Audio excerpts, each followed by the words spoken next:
Hey guys, welcome back to my channel. It's your girl Omari Bidesi. Thanks for clicking on this video. Thanks for joining in. Welcome back to another sit down video. Today I'm going to be sharing tips on settling in as new immigrants in Canada. Um, Obviously, it's something a lot of people can relate to. And before I start or before I share these tips, I want to just kind of let you know the reason I decided to do this video.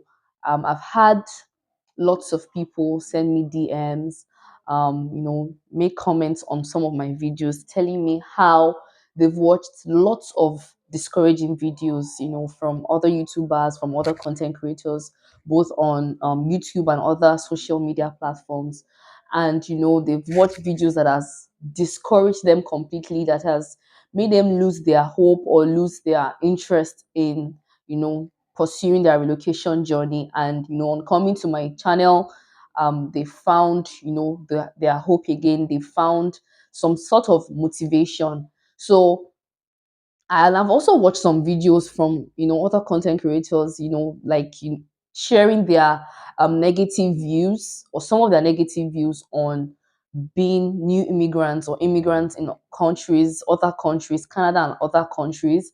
And I just thought it's best for me, to do a video sharing tips that can help you settle in as new immigrants and letting you know that you don't need to get discouraged by whatever it is you see online, because people's situations, people's realities are different. And if you just do certain things differently, you might actually have a different experience and you might have a different perspective to life in general. Yeah. So let's just get straight to this video. Alone inside a crowd, 'cause I can't see you anywhere. So as always, to have a very reasonable train of thought, I have it written or I have it on this phone here, and I'm going to be, you know, reading them and explaining. Yeah. Okay. So the very first tip is, as a new immigrant, you need to have a very good landing.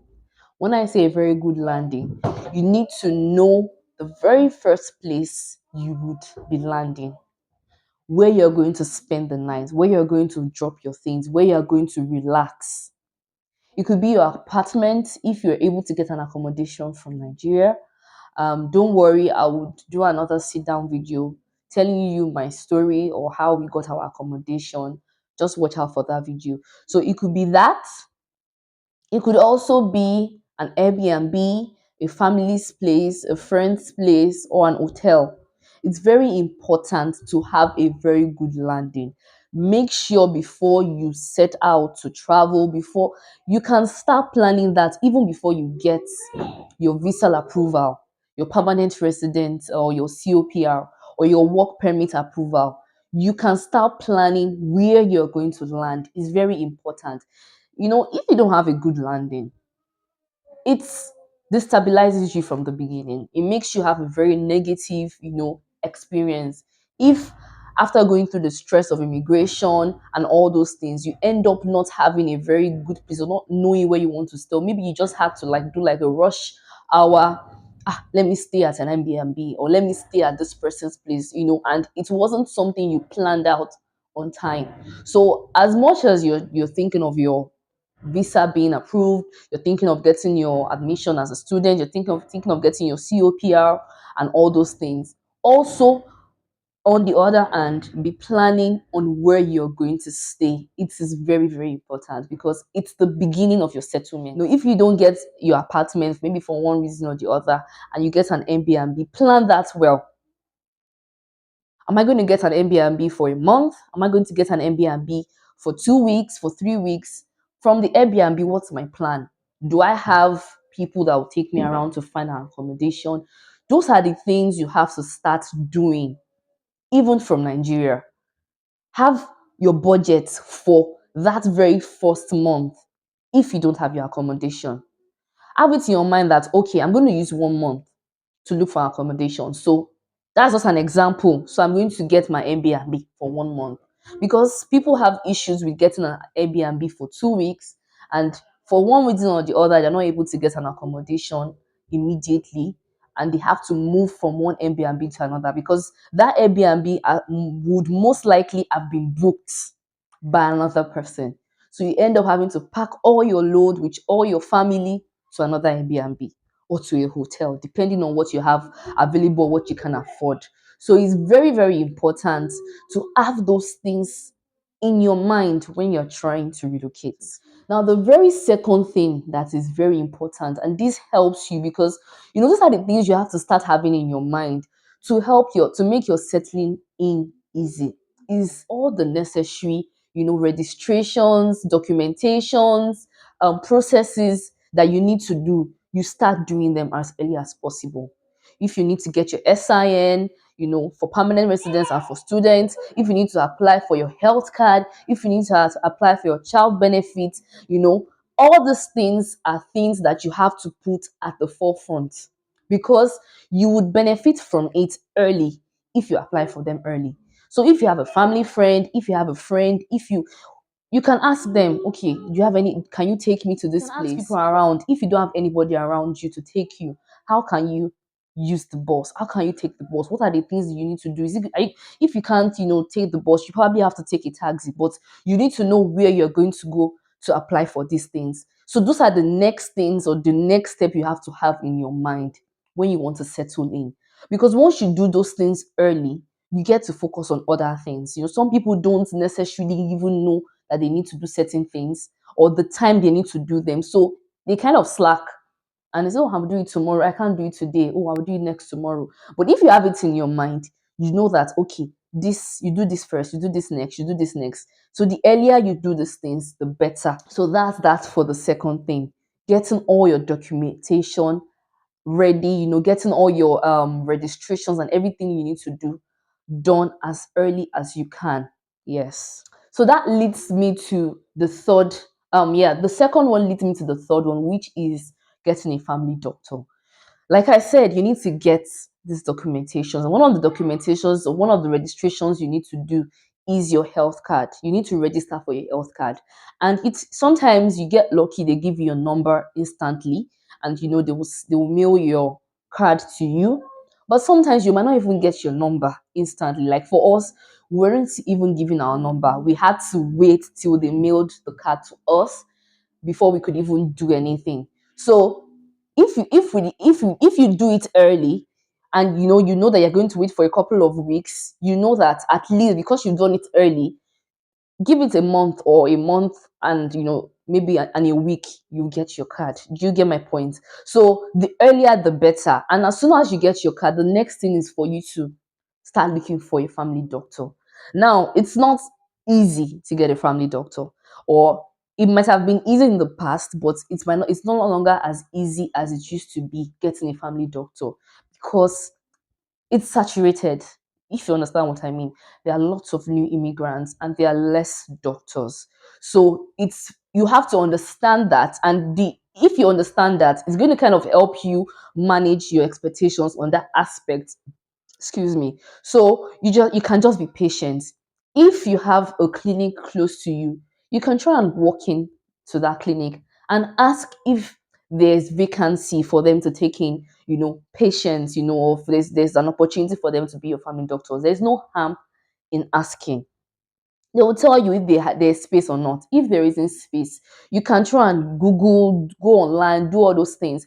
If you have not gotten, you can use some there are some organizations, or there are some like um online services, find a doctor, for example, that helps you find a doctor for free. All you just need to do is apply. It will take you a number of time. It can take you weeks. It can take you more than a month. But at least you can have that while you're still trying to search for. Before they help you find a doctor, you might have found, maybe by talking to people. And if you've not found, you know that they will still get back to you. Now, you have to also know that they might not find you a doctor very close to you.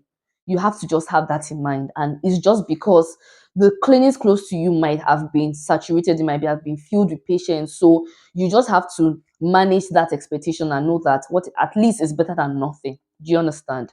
Also, because you've not found a family doctor doesn't mean you still cannot see a doctor. You can see a doctor. You can walk in, there are lots of walk-in clinics that you can walk in, and all you need to do is book an appointment. You can either call them if you have their number, or walk in, they'll ask you if you have an appointment. You tell them no, they can book you for another day. If they have available space on that same day, they might book you on that same day, depending on the receptionist, because you might, and that's why sometimes some clinics is good to check their reviews before you go. But if it is emergency, you can go to the emergency. You can call the emergency line, or you can go to the emergency. So you will still be attended to. The essence of having a family doctor is they have your record, they register you in.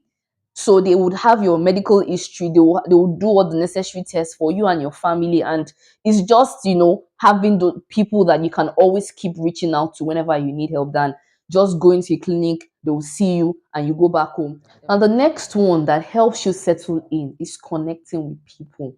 Like, it is very, very important. It can never be overemphasized, connecting with people. If you are living in a community of Black people, of people of your race, people of your culture, that that you can easily interact with, connect with them, because they will understand your struggles.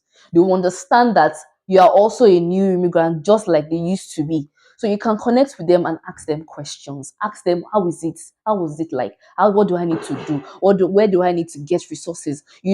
Connect with people. If you are with neighbors that are not like from your race or from your country or from anything, you can still find people to ask questions.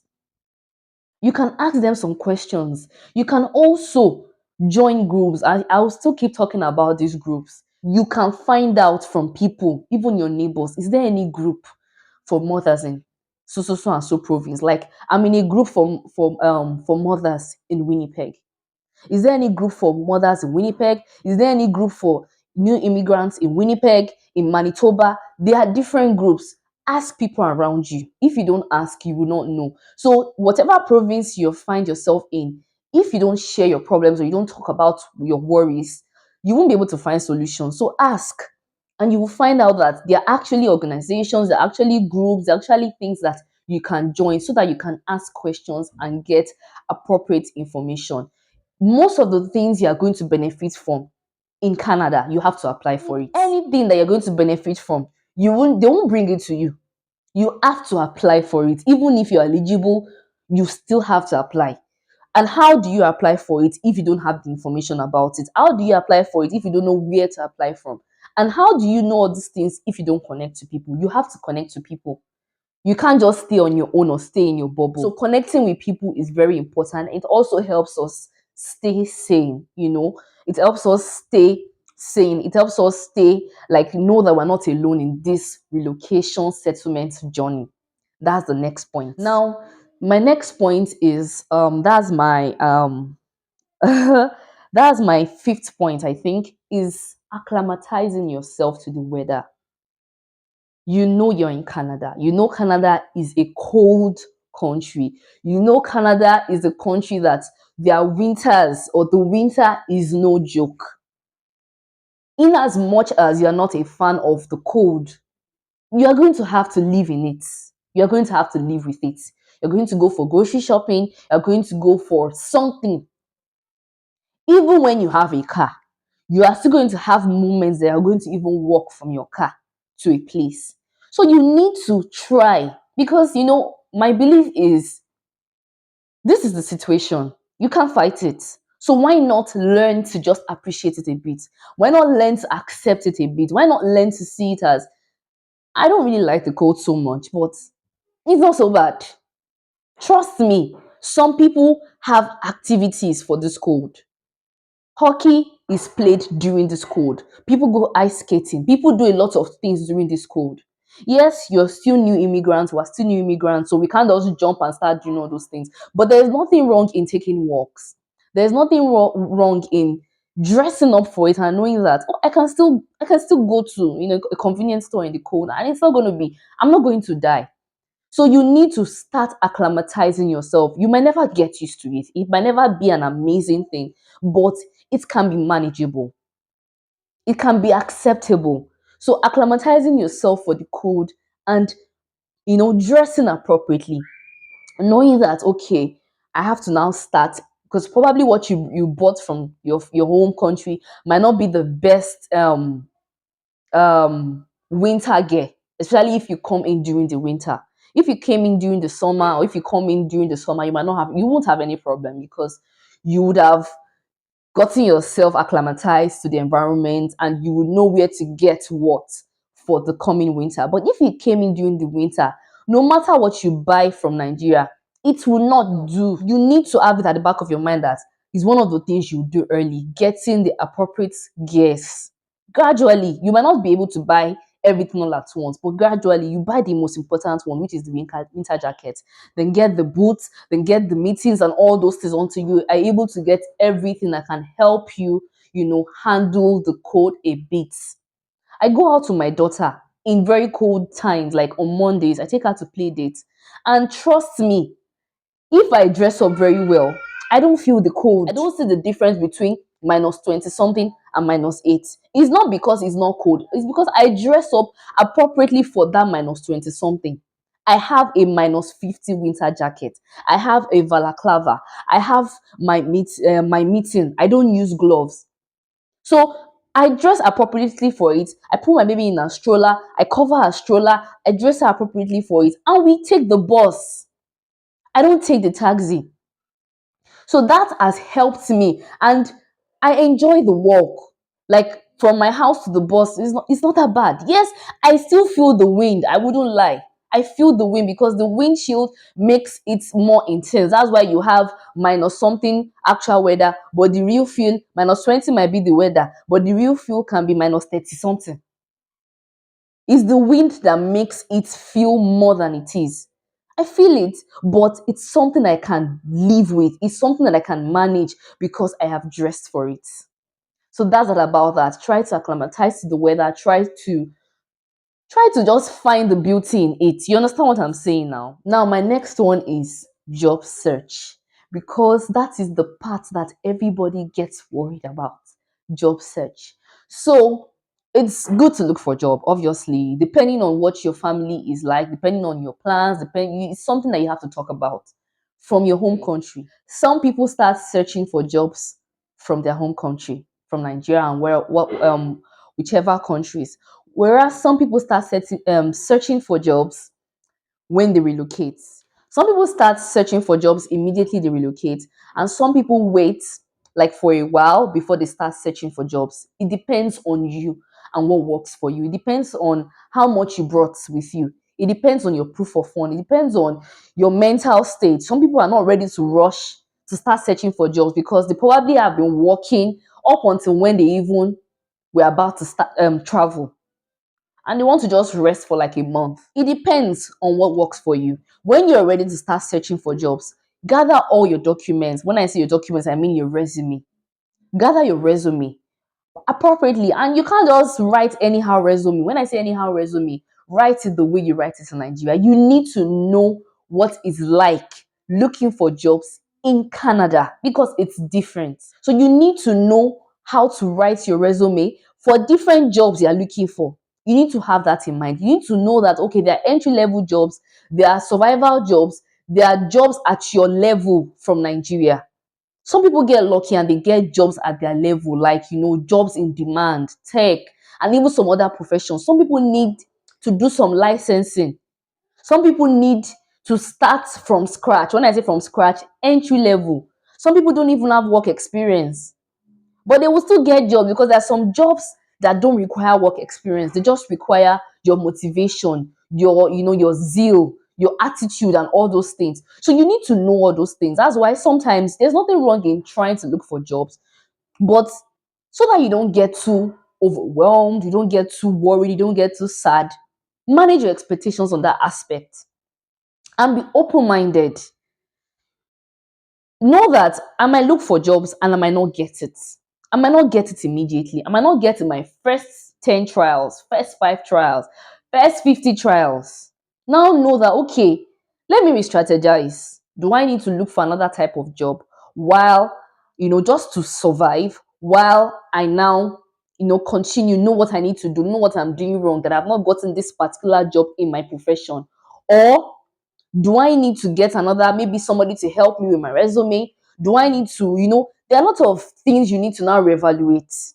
It's not about, oh, they say there's jobs, but I'm not getting job. Because they said there's job does not mean they will just give you the job anyhow. They still need you to be qualified. They actually have a system. Let me just give you that gist. They call it I'll write it on the screen. I can't remember it. That system filters out a lot of resumes. Like, if you don't put in the key things that they need for that system, some employers will not even get to see your resume. So you not even getting any response at all is because your resume did not even get to the front of their desks. Then again, if they now get your resume, they will still look at certain things before you now get your, unfortunately, they will ask you for an interview, they will talk to you, they will ask you specific questions. I've gotten my fair share of, unfortunately, that's just the truth. I've gotten interviews and I've gotten my fair share of, unfortunately, and it's okay. How many interviews have I done? How many applications have I sent? It's okay. Eventually, you will get your congratulatory message when that time is right, when you do the right thing, when that job that is meant for you comes for you. And that leads me to, if you are not certain you're doing the right thing, you can actually check within your province. For my province, is called Manitoba Stats. There are other provinces that have organizations that help groom people for jobs, prepare them for jobs in Canada. They groom them to the point whereby they even set certain people up, for paid workshops. They have workshops, they have activities. They call it job activities or job events where employers meet potential employees. And that's where you get to sell yourself. That's where you get to show just let them know who you are. They want to even know you personally, not even what you have. You personally, your attitude, they want to know you. That's where you network. So organizations like that, they groom you. They have workshops that train you, that helps you with your resume. And there are lots of those organizations. You need to find that out. That helps a lot. Even if they might not help you get a job, it will definitely help you have like a better understanding of what working in Canada is like, what job search in Canada is like, what employers are looking for, and how to build your resume, which is the most important thing. How to build your resume and your cover letter. That helps you, put your mind at ease that it's going to happen, but maybe I'm not doing it the right way. Maybe it's not at the right time. Maybe I need to do some more things. And that's that about the job search. Now, that leads me to childcare. Yes, obviously, a lot of parents always worry about childcare, especially mothers, because, that's what mothers are meant for now, to care for the child, most likely, except if it's the woman that gets the job first. Obviously, it's the man or the father that will take care of the job. But a lot of parents worry about childcare because if we get a job, where are we going to put our children? Now, children that are below 5 years, where do we keep them? Daycare is not free like school. So what do we do? Yes, there are subsidies for daycare. You need to know that. And if you do your proper research, there are actually some organizations. For example, in Manitoba, I think in Manitoba or Winnipeg, there are chambers of commerce. If you apply through that organization, they can actually help you get a free daycare. You need to do your personal research on that. Manitoba Stats would also guide you with that as well. So that's where I got my information from. So if you get a job through that chambers of commerce, they can also help you with free childcare. But the government also subsidize childcare. So you need to know some licensed daycares that the government can license daycares that enables or in which the government can subsidize your daycare or childcare fee. But it doesn't mean it's still not going to cost. It's still going to cost some money. So you need to weigh your options. That's where you're going to decide, do we need to, do both of us need to get a job and spend money on childcare? Or can one person get a job first while we find a way to navigate this childcare thing? You know, so that you don't rush and overwhelm yourself. That is what you need to calculate. That's what you need to see. You need to calculate. You need to see what works. Sometimes you realize that you actually paying for a daycare might be doing yourself a disservice. When you calculate everything, you might realize that it might not pay as much as you think it will pay for you to take your child or your children to daycare, paying for daycare, taking them, going back and forth. They'll call you, they are sick, you go and pick them. It might not pay sometimes. And sometimes it might pay, depending on what works for you. But you have to understand that whichever route that you pick, you have to bear whatever comes with it. If you are not going to go take your child to your daycare, that means one of you has to work. You have to live within your means and know that, okay, oh, we don't have the luxury of spending anyhow because we're going to be relying on just one income. And hopefully, whatever benefits that comes, you're not going to be putting your mind on the benefits, but it is an appreciated and a welcome support that you have to receive. And you will manage your spendings, you will manage your expectations, and you will be relaxed that at least for this moment, while we are still trying to settle into this new country, you know, at least we don't have to worry about childcare. And as the female, you can now start thinking of what you can do. Work from home jobs. Or can I do a part-time job? Or can I do a job when my husband comes back? Maybe I'll work in the evening, or maybe I'll work twice in the week. You now start looking at which one works for your family. And if it's the daycare that you want as well, you also find which one works for your family. You find daycares close by. You will find a way to whatever route. You have to just be able to know that it's not going to be easy, because if it's also daycare, you can also have the difficulties of having to wake up very early. They call a lot of parents. Your child is sick. You have to come. If your child falls sick, they're not the ones that will take care of your child for you, especially if they catch a cold or a flu. You have to go and pick your child. So you pick your child, you have to take excuse from work and go and pick your child. And the child will stay with you for a couple of days until they are fine. So those are the things that comes with that. You have to know that that's what comes with it. It's not easy, I understand, but it's just part of it. It's just a phase. You will get used to that over time. It's going to get better over time. Do you understand my point? So that childcare too is something you need to do your research about. You need to research about it. You need to know that daycare starts officially from 2 years, but there are some other daycares that might not be licensed, or they might not. I won't say they're not licensed, but they are not the official daycares that can take in your child below 2 years. But the official licensed daycares are the ones that once your child turns 2 years old, you can start looking for daycares. And there's also waiting lists for daycares. You also have to know that. You have to bear that in mind. These are the things that people get surprised, disappointed, overwhelmed when they hear. So it's good to start knowing these things early, so that you don't get too overwhelmed, you don't get too stressed out. Because everybody puts their mind that, oh, when I get to Canada, I'm going to take my child to daycare. It's not that easy. I didn't know about the waiting list, but initially I never had intention on taking my child to daycare until she's 2 years old. So I wasn't too bothered. But when I heard about the waiting list, we started applying early. So imagine if your child is already 2 years old and you have to go. You need to know that you need the daycare at that moment because the child is of that age. You are ready, but you can't really do anything because you have to wait. So just wait and be patient, and know that it's just a matter of time. Over time, you'll be able to balance, you'll be able to settle, and all these things will be a thing of the past. It will be history. That's just the truth. And the reason why I'm saying this is, when you allow all these things to overwhelm you, you start having negative thoughts about, why did I even relocate? Why did I even stress myself? Like, forgetting the reason you relocated, forgetting the thing that made you leave that country you left because of this inevitable hiccups. These are inevitable because you don't forget, you literally packed your life from another country and you're trying to settle in a new environment. It's going to take a while. You can't settle in all at once. It's not magic. Trust me, no matter how you have, even if you have all the money in the world, you can't settle in all at once. It's going to take a step at a time. So that's that for that point. And everything is intertwined. Everything follows the other.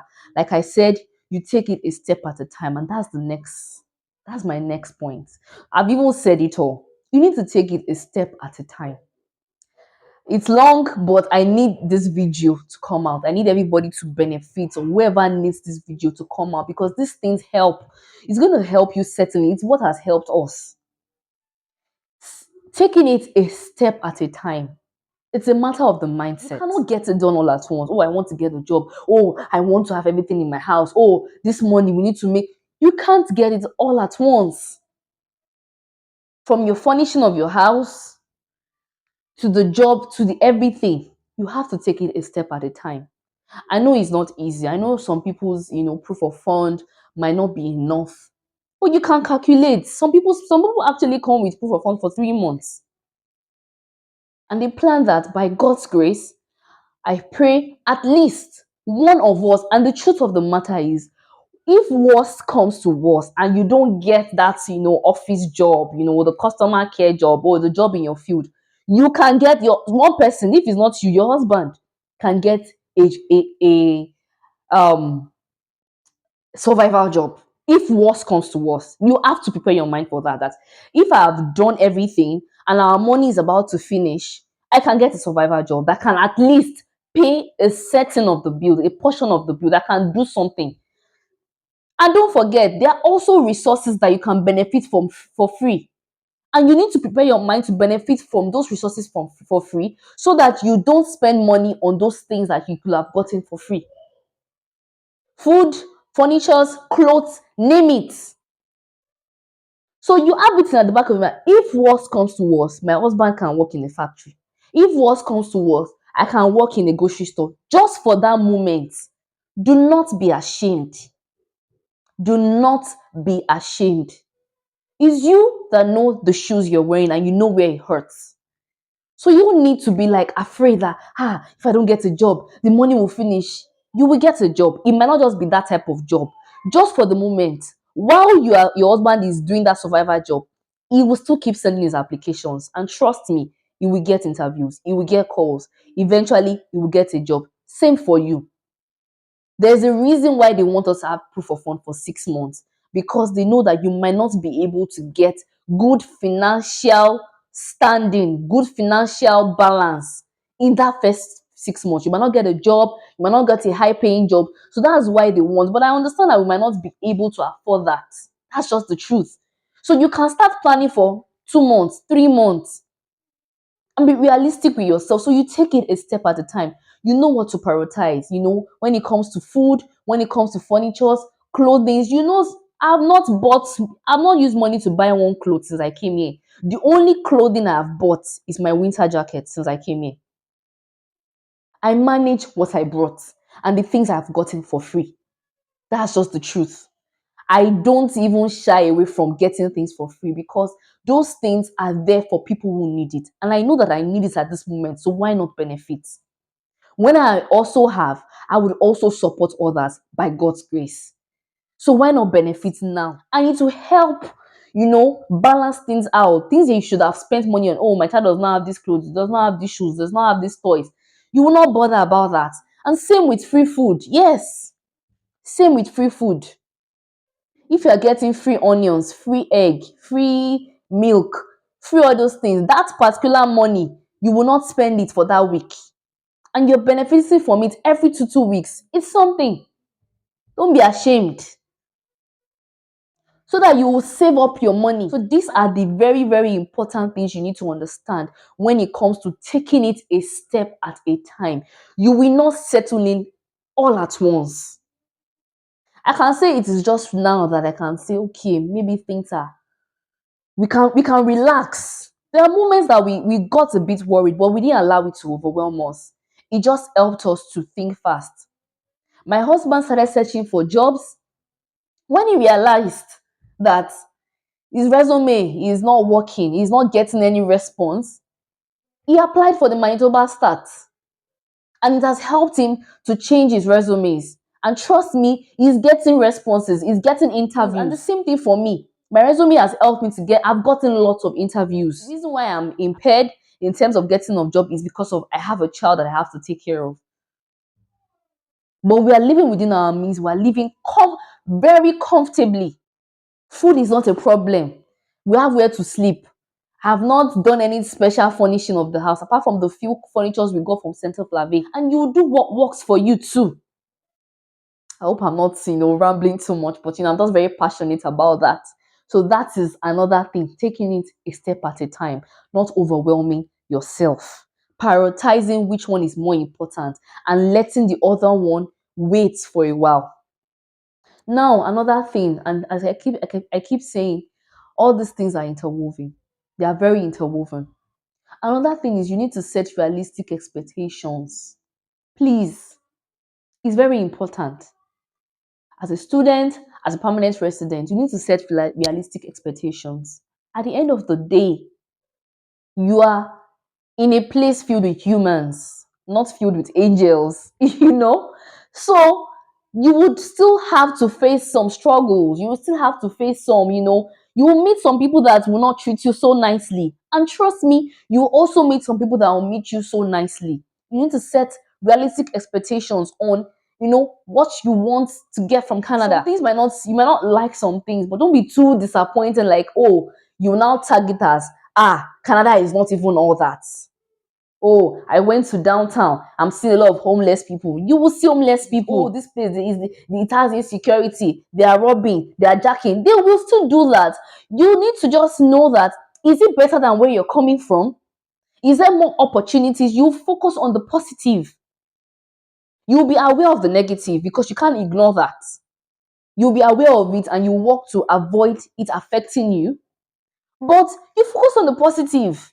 Everybody goes through their struggles in every part of the world. There is no place that you will not see homelessness. There is no place. It's the government trying their best for the citizens, for the permanent residents, for people that are living there. That is the most important thing. Are they trying to do something about it? Are they working on it? Is it even a thing to talk about? Are they talking about it? If the answer is yes, then you should still feel that at least they're even caring.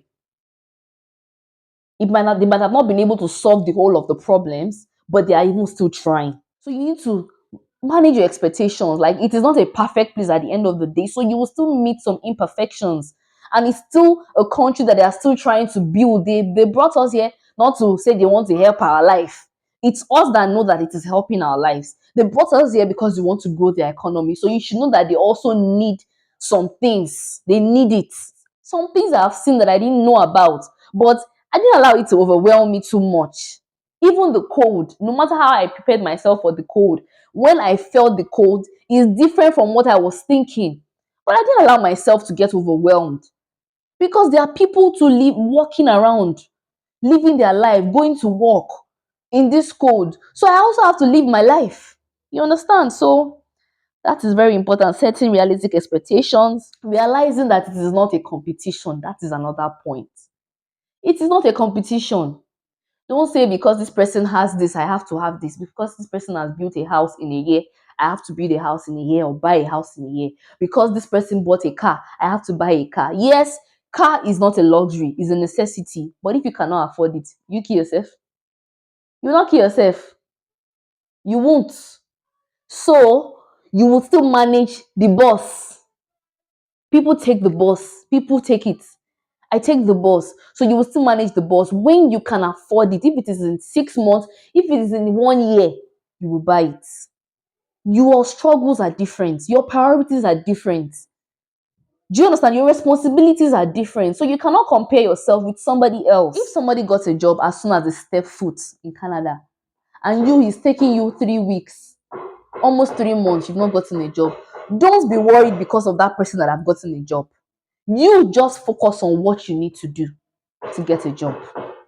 It can be overwhelming. Like, obviously nobody wants that when you know the kind of profession you were doing back in Nigeria. And that's another thing I want to say. Don't look at what you were doing back in Nigeria. This is not Nigeria. This is not your own country. This is Canada. They don't care about the status. If you were a boss in Nigeria, they don't care about that. What they care about is what you have to offer. So they will see that in your resume. They will see it in your resume. They will see it during the interview, what you have to offer. So don't compare yourself to others. It's not a competition. And Don't compare the experience you're having now to what it used to be and be like, oh, me, I used to be an engineer. I used to be the boss of people. Now I have to just do menial job. It's just for a matter of time. So it's not a competition. It's not a race. Focus on your focus and run your own race. Don't put yourself under pressure. I've said that. Don't put yourself under pressure. Don't worry. Don't let anybody worry you. People will tell you, when you start looking for a job, you need to start looking for jobs. So it's not only one person that can do it. Oh, it's two people that have to do it. Do what works for you and your family. If you come as a couple, both of you put heads together and do what works for you.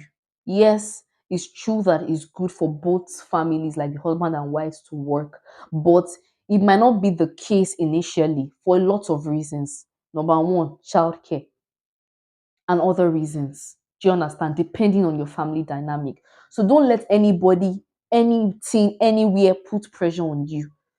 You can still manage initially. You can still try and manage. Nobody is saying you should not look for jobs, but you need to understand that don't do it under pressure. Don't do it out of fear. Don't do it out of worry, because at the end of the day, you won't have time to relax and even enjoy the fact that I'm a permanent resident. Oh, I'm in even a beautiful country. Oh, you won't have time to relax and enjoy what you've been praying for, that you were jubilating about. Now you are here, you start becoming sad, worried. So don't put yourself under unnecessary pressure. Just make sure you are doing the work. Make sure you are trying. Make sure you are showing up. And eventually you will get that job. You will get that. It's just a matter of time, I can assure you. Everything will still get better. That's just the truth. Remember, you relocated. You literally moved your entire family. I'm repeating it again, to a new country to start all over again. Then why not see it as that and act accordingly? So that's another one. Then the next one is knowing your limitations and living within your means. Everything I've been saying everything already. You know your limitations. When you're searching for jobs, if you know that you don't have the work experience, you don't need to be sad about it. That's your limitation, and you just accept that and you do what you need to do to either start at the entry level of that particular job if you need it, to do some courses, to do some training, to upskill. Know your limitations. Know that I don't have a car. So because you know you don't have a car, you know that it's going to hinder you on certain things. When you know that, you will not be worried too much. You will not allow it. Yes, you wish you had a car, but you will not be too distraught or too sad about it. Knowing your limitations helps a lot. Where I stay, I know my limitations where I stay. I'm going to share that in another video when I do my when we share how we got our accommodations, and I'll let you know the pros and cons of where I'm living. It's not all pros, there are a few cons. And I've known that and I'm living with it, and I'm still enjoying where I'm staying regardless. Do you get my point? So knowing your limitations and living within your means. Live within your means. Whatever you can afford. Be prudent in your spending. If it's Dollarama you can afford, buy Dollarama. When you have the money, you can start buying Walmart and Home Sense and all those things. Do you understand? Also, talking about limitations, as students, you know your limitations. You know you have a certain number of hours you are able to work. Once you know that, you work your way around that as students and not let that worry you. You focus on, okay, we have 30 hours of whatever hours, even though they've increased it to 40 hours, you still know that because you have to go to school, there's still a bit of limitation because you might not have the chance to work. So you have that in mind and you focus on the fact that even though I have this limitation, it is temporary. The focus is as soon as I'm done, I will apply to get my work permit or all those things that you can apply for. And I'm also going to apply for my permanent residency. And that's the thing you have to focus on. So the moment you know your limitations, you're going to be able to know that, okay, this is what I can do. But there are other things I can do. So I don't need to push my limitations. I'm just going to, because I'm aware of it, take advantage of that knowledge. Do you understand my point? There are lots of people that complain, or lots of students that might have issues with the fact that I don't have enough time. But this is the route you chose. You know the reason you chose this route. Why not focus on what you're going to get from that route? And as difficult as it may be, endure what you have to endure from it, if you get what I mean. So it's better than you not being able to relocate. You know that once you're done as a student, you will be able to have the work permit. And once you get the work permit, you have enough time, and you can start applying, and you get more points. You get more points as extra points for study, being a student, or having your education in Canada, and also having your Canadian work experience. So why not focus on that? And my last but not the least point is knowing that Canada is not perfect. Canada is not heaven. But remember, it is a better system, or it has a better system than the country you left. You left that country for a reason. You came to Canada for a reason. Let that always ring a bell. And don't be blinded by that. Don't be blinded by the fact that Canada is still going to offer you that which you came for. It's just going to be a thorny, rocky road, a thorny, rocky journey, but you're still going to get there. I hope you enjoyed this video. I hope it made sense. I hope I was not just rambling. I hope I was able to get to one person. If you enjoyed this video, as always, please give me a thumbs up. Give this video a thumbs up, as always. If you have questions for me, you can always send me your questions in the comment section below, or send me a DM on Instagram. I'll do my best to answer as much questions as I can. Don't forget to subscribe to my channel if you haven't, and all that good stuff. I'll see you next time in my next one. Bye bye. So to speak.